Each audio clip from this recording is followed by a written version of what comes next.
बिल्कुल अझेल हालत हो गई है। हम नहीं चाहते कि बार बार आपसे बात करके आपको डिस्टर्ब करें, लेकिन मजबूरी है। आज शायद थोड़ी लंबी बात करने की ज़रूरत पड़ेगी। सबसे बुरी खबर यह है, जो शायद आप भी जानते होंगे और महसूस करते होंगे, कि इस देश में लोकतंत्र तो खत्म है, संविधान लागू ही नहीं हुआ, कानून का राज नहीं है, जनता की कहीं सुनवाई नहीं होती, न्यायपालिका की अवमानना सत्ता के लोग करते हैं, पूंजी आबाद है और आम जनता अर्थव्यवस्था के बाहर हैं। किसानों, मजदूरों और कारोबारियों की हालत खराब है। अर्थव्यवस्था के फर्जी आंकड़े के बावजूद उत्पादन प्रणाली खत्म है। तो इन हालात में अभी 5 राज्यों के विधानसभा चुनाव के नज़ारे हमने देखे। कहीं भी बुनियादी मुद्दों पर, बुनियादी समस्याओं पर कोई बात ही नहीं हुई।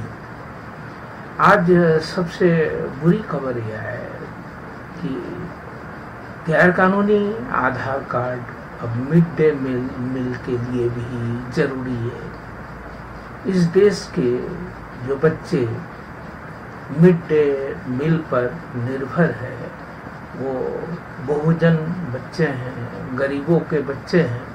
एक तरफ तो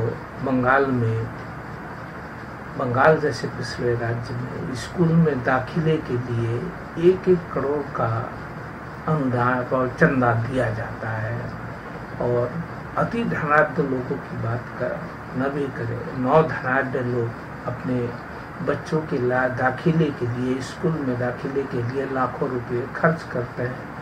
IIT, IIM और दुनिया भर के शिक्षा संस्थानों में, कोचिंग में, ट्यूशन में इतना ज़्यादा खर्च करते हैं, लेकिन वे बच्चे जिनको जो भोजन के लिए भी मोहताज है, जिनके पास पहनने को कपड़े नहीं हैं, उन बच्चों के मिड डे मील के लिए आधार कार्ड को अनिवार्य करना बिल्कुल अमानवीय है। आधार योजना नाटो की योजना है, इस पर मैंने विस्तार से कहा भी है, YouTube पर उसका भाषण भी उपलब्ध है। और बिना संसद की मंजूरी की निजी कंपनियां ये आधार कार्ड बना रही है, और अभी जो तमाम तरह के साइबर फ्रॉड हो रहे हैं, उसमें आधार नंबर गेट वे है, क्योंकि आधार नंबर मिल जाने से जो क्रिमिनल्स हैं, जो लूट पाट के माफिया गिरोह हैं, उनको आधार नंबर मिल जाने से आपके निजी गोपनीय जानकारियां सब मालूम पड़ जाती है। तो इस योजना के खिलाफ आज तक राजनीति में कोई बहस नहीं हुई है, किसी भी पार्टी ने इसका विरोध नहीं किया है। रेलवे टिकट के लिए भी आधार जरूरी, गैस के लिए भी आधार जरूरी, अब मिड डे मील के लिए भी आधार जरूरी है, जबकि सुप्रीम कोर्ट ने इसका अब सीधे आदेश दे दिया है कि आधार स्वेच्छा से आधार कार्ड बनाया जा सकता है, बुनियादी सेवाओं, बुनियादी ज़रूरतों से इसको जोड़ा नहीं जाएगा।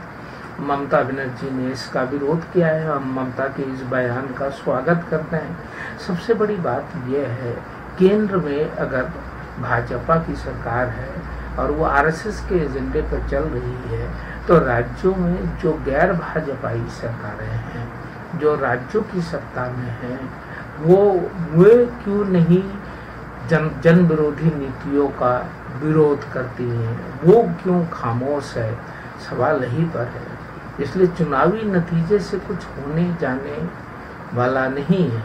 अब ज़्यादा से ज़्यादा ये हो सकता है, जैसे ममता बनर्जी ने कानून बनाया कि आपका प्राइवेट अस्पतालों के बिल को थोड़ा घटा दिया जाए या डोनेशन खत्म कर दिया जाए, लेकिन ये व्यवस्था को जारी रखने के लिए संशोधन है, ताकि वो आपको चोट तो लगे, आपको जख्म तो हो, लेकिन आपकी जान न जाए, और जो मनुस्मृति बंदोबस्त है वो बहाल रहे।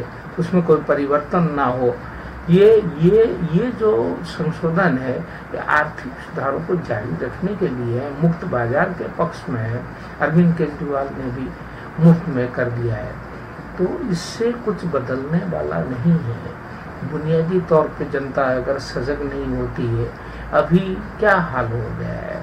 आप ये देखिए कि पिछले 26 साल में उच्च शिक्षा खत्म है, शोध खत्म है, शिक्षा प्रणाली खत्म है, ज्ञान की खोज खत्म है, और इस देश के सर्वोच्च जो नेता हैं वो हार्वर्ड के बहाने विश्वविद्यालयी शिक्षा की मजाक उड़ाते हैं, यानी उसका कोई वैल्यू नहीं है।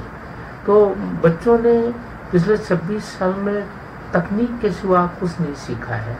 टेक्नोलॉजी के मार्फत सारा जो रोजगार भी टेक्नोलॉजी के आधार पर है, क्योंकि सर्विस सेक्टर पर फोकस है, प्रोडक्शन पर फोकस नहीं है। इससे दो तरह के नुकसान हुए। एक तो आपकी संस्कृति, आपका समाज, ये सारे के सारे आपके उत्पादन और उत्पादन संबंधों पर आधारित है, उसी के तर्ज पर बनते हैं, इतिहास उसी के तर्ज पर बनता है। समाज में अगर उत्पादन न हो और बाहर से आयातित किया जाए और सर्विस सेक्टर से अगर काम चले, तो उस हालात में मेहनत कश तबकों का क्या होगा, किसानों का क्या होगा, यह बात तो छोड़ दीजिए।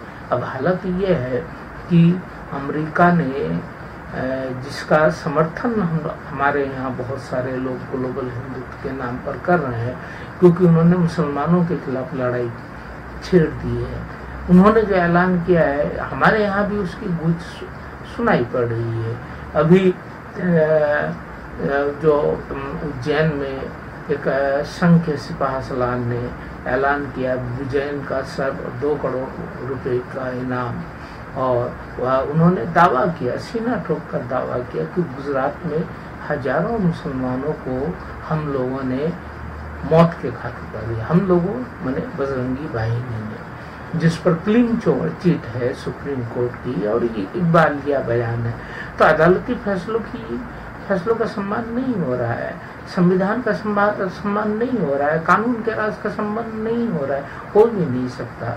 जब गांधी के हत्यारे नाथूराम गोडसे के मंदिर बनाए जा रहे हैं, तो ये जो कानून और संविधान की बात बिल्कुल बेमतलब है। खुलेआम भारत में भी मुसलमानों के खिलाफ युद्ध की घोषणा की जा रही है, और इसके साथ ही विश्वविद्यालयों के केसरीयकरण करने का ये सारा का सारा जो खेल चल रहा है, उससे बड़ा सवाल जो है आगे जिसका मुकाबला करना है, जो हिंदुओं की तारीफ करके हिंदुत्व की तर्ज पर मुसलमानों के खिलाफ जिहाद का ऐलान करके, जो पिछले 26 साल से अमेरिकी मॉडल के तहत जुड़ा हुआ है, डॉलर से हमारी अर्थव्यवस्था जुड़ गई है, उत्पादन खत्म करके जो सर्विस सेक्टर है उससे तमाम अमेरिकी हित जुड़े हुए हैं, और हम अमेरिका के आतंक के खिलाफ युद्ध के पार्टनर है इजराइल के साथ। तो ऐसे हालात में अब अमेरिका में वीसा देने पर पाबंदी लगाई जा रही है। उस वीसा से सत्ता वर्ग के बच्चों को ही देश जाने का मौका मिलता था,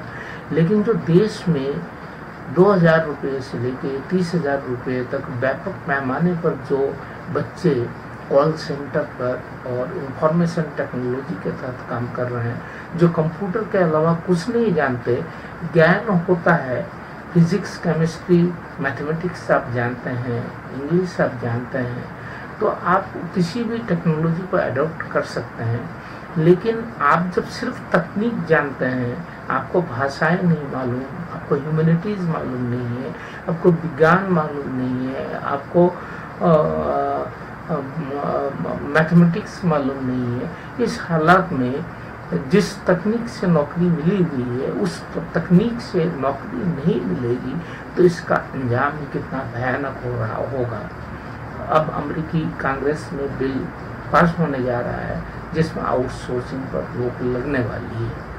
इतनी भयंकर परिस्थिति में अब अमेरिकी योजना, नाटो की योजना के तहत आधार सौंपकर बच्चों के मुंह से भोजन छीनने का इतना जघन्य काम भारत में होने जा रहा है।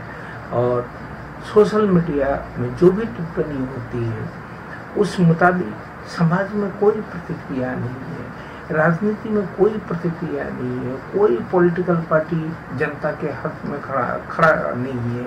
और लगता है कि मीडिया की तरह पॉलिटिक्स भी जनता के खिलाफ लामबंद है। तो आज हमें बहुत अफसोस के साथ कहना पड़ता है कि सत्ता वर्ग ने और इसके जियोनिस्ट हिंदुत्व एजेंडे ने लोकतंत्र की तो बहुत पहले हत्या कर दी है और इस लोकतंत्र के खिलाफ आवाज बुलंद करने वाली राजनीति की भी हत्या हो गई है, मीडिया की भी हत्या हो गई है। तो आपातकाल के दौरान उत्पल दत्त ने एक नाटक किया था टिनेर तलवार, आज मैंने उसका वीडियो शेयर किया है, तो उसको देख ले।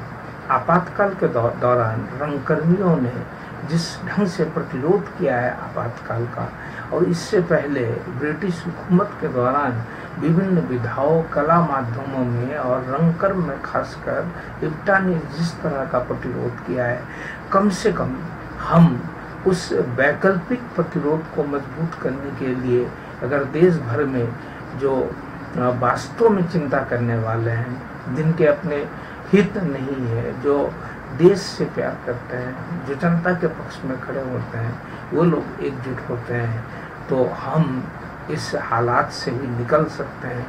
हम कहीं ना कहीं प्रतिरोध कर सकते हैं राजनीति से या मीडिया के मार्फत। अब कोई प्रतिरोध संभव नहीं है, मीडिया और राजनीति की हत्या हो चुकी है। आपने मुझे सुना, इसके लिए धन्यवाद।